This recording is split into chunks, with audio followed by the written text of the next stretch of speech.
ओम श्री राधा कृष्णाभ्यां नमः। श्रीमद्भागवत महापुराण प्रथम खंड।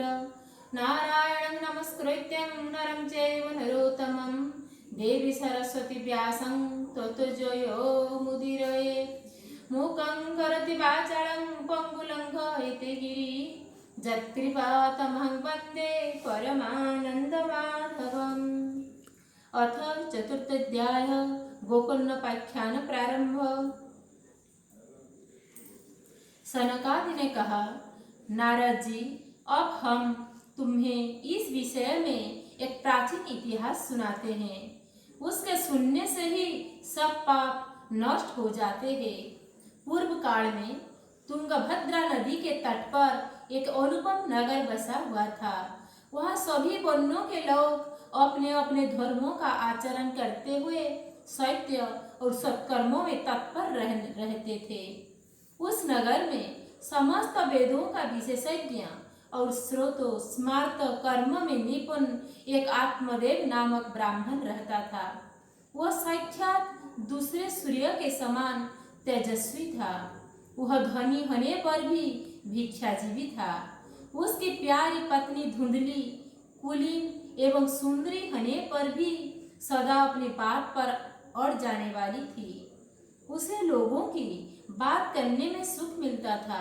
स्वभाव था क्रूर, प्राय कुछ न कुछ बकवास करती रहती थी। गृह कार्य में निपुण थी, कृपण थी और थी झगड़लू भी। इस प्रकार ब्राह्मण दंपति प्रेम से अपने घर में रहते और विहार करते थे। उनके पास अर्थ और भोग विलास की सामग्री बहुत थी।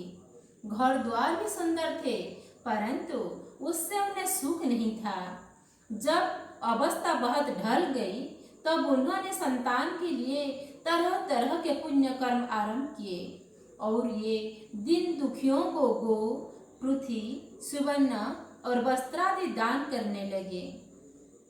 इस प्रकार धर्म मार्ग में उन्होंने अपना आधा धन समाप्त कर दिया, तो भी उन्हें पुत्र या पुत्री किसी का भी मुख देखने का न मिला।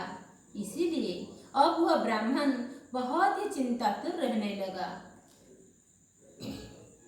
एक दिन वह ब्राह्मण देवता बहुत दुखी होकर घर से निकलकर वन को चल दिया। दोपहर के समय उसे प्यास लगी, इसीलिए वह एक तालाब पर आया। संतान के अभाव के दुख ने उसके शरीर को बहुत सुखा दिया था, इसीलिए थक जाने के कारण जल पीकर वह वहीं बैठ गया। 2 घड़ी बीतने पर वहाँ एक सन्यासी महात्मा आए। जब ब्राह्मण देवता ने देखा कि वे जल पी चुके हैं, तब वह उनके पास गया और चरणों में नमस्कार करने के बाद सामने खड़े होकर लंबी लंबी सांस लेने लगा। सन्यासी ने पूछा, कहो ब्राह्मण देवता, रोते क्यों हो? ऐसे तुम्हें क्या भारी चिंता है? तुम जल्दी ही मुझे अपने दुख का कारण बताओ।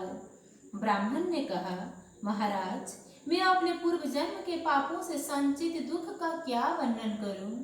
अब मेरे पितर मेरे द्वारा दी हुई जलांजलि के जल को अपनी चिंता जनित सांस से पूछ गर्म करके पीते हैं। देवता और ब्राह्मण मेरा दिया हुआ प्रसन्न मन से स्वीकार नहीं करते। संतान के लिए मैं इतना दुखी हो गया हूँ कि मुझे सब सुना ही सुना दिखाई देता है। मैं प्राण त्यागने के लिए यहाँ आया हूँ। संतानहीन जीवन का धिक्कार है, संतानहीन गृहों को धिक्कार है, संतानहीन धन को धिक्कार है और संतानहीन कुल को धिक्कार है। मैं जिस गाय को पालता हूँ वह भी सर्वथा बांझ हो जाती है। जो पेड़ लगाता हूँ उस पर भी फल फूल नहीं लगते। मेरे घर में जो फल आता है वह भी बहुत जल्दी सड़ जाता है। जब मैं ऐसा अभागा और पुत्रहीन हूँ, तब फिर इस जीवन को ही रख कर मुझे क्या करना है? यह कहकर वह ब्राह्मण दुख से व्याकुल हो उन सन्यासी महात्मा के पास फूट फूट कर रोने लगा। तब उन जतिवर के हृदय में बड़ी करुणा उत्पन्न हुई। वे जगनिष्ठ थे। उन्होंने उसके ललाट की रेखाएं देखकर सारा वृत्तांत जान लिया और फिर उसे विस्तार पूर्वक कहने लगे। सन्यासी ने कहा, ब्राह्मण देवता, इस प्रजा प्राप्ति का मोह त्याग दो। कर्म की गति प्रबल है। विवेक का आश्रय लेकर संसार की वासना छोड़ दो। विप्रवर, सुनो, मैंने इस समय तुम्हारा प्रारब्ध देकर निश्चय किया है कि 7 जन्म तक तुम्हारे कई संतान किसी प्रकार नहीं हो सकती। पूर्व काल में राजा सगर एवं ओंगों को संतान के कारण दुख भोगना पड़ा था। ब्राह्मण, अब तुम कुटुंबों की आशा छोड़ दो। संन्यास में ही सब प्रकार का सुख है। ओम नमो भगवते वासुदेवाय। ओम श्री परमात्मने नमः। भीमस्यापि रणभंगो मुनिरपि मतिभ्रम। यदि सुधंग सुधंग वा मम दोष न विद्यते।